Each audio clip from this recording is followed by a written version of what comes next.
Sarap na luto sa chicken wings. Ayan, sauce pa lang ay ulam na. Ayan, hello mga kakusina, good morning, good afternoon, good evening. So ngayon ay mag-imbento na naman tayo ng recipe. So meron ako ditong chicken na wings. Ayan, hinati ko lang siya. Ayan, pinutol-putol ko siya para medyo marami-rami. So ayan, i-transfer natin dito. Mag-imbento naman tayo para maiba naman. Ayan. Tapos, lagyan natin siya ng ating mga pampalasa. Lagyan natin siya ng asin. Sa garlic powder. Tansyahin ko na lang. Then, paminta. Onion. Hindi itong ating chili pepper. So, lagyan natin siya ng 2 teaspoon. Lagyan natin siya ng cornstarch. So, haluin muna natin. Para, naisip ko lang itong recipe na ito mga kakusina. Lagyan natin siya ng cornstarch. 2 tablespoon. Haluin.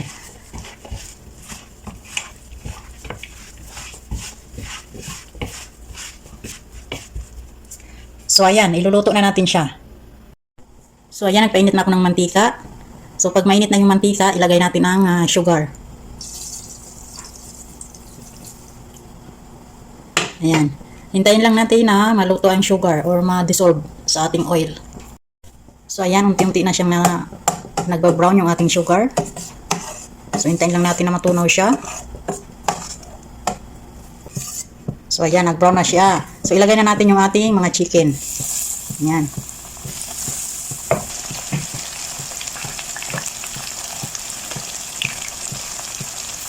Hintayin lang natin siya na maluto.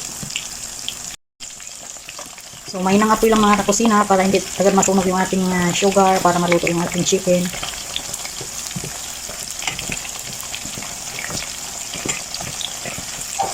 Diba? May bagong recipe na naman na inventong yung kusinera. So, ayan. Check natin. Na-coat na yung ating chicken ng sugar.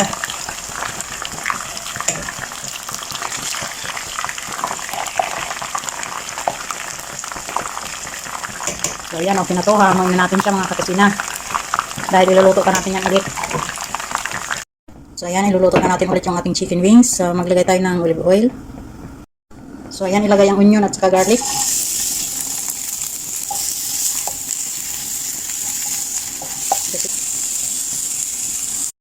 Lagyan ng bay leaves. Powder. Haluin.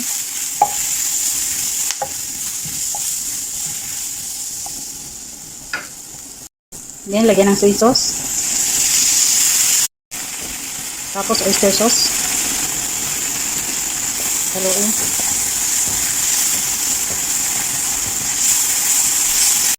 Lagyan ng kunting sabaw.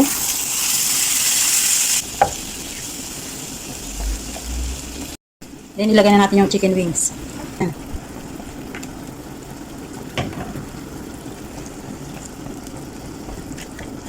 Ayan, hintayin lang natin siya na kumulo. So, ayan, i-check natin yung ating chicken wings. Ayan, natuyo na siya. Lahan natin.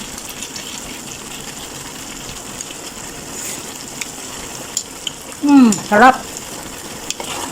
So, ayan, okay na to. Para hindi siya matuyuan ng sauce. Ayan. O, diba? Perfect na naman ang na-invento nating ulam, mga kakusina. So, ayan lang for today's video. Thank you so much for watching.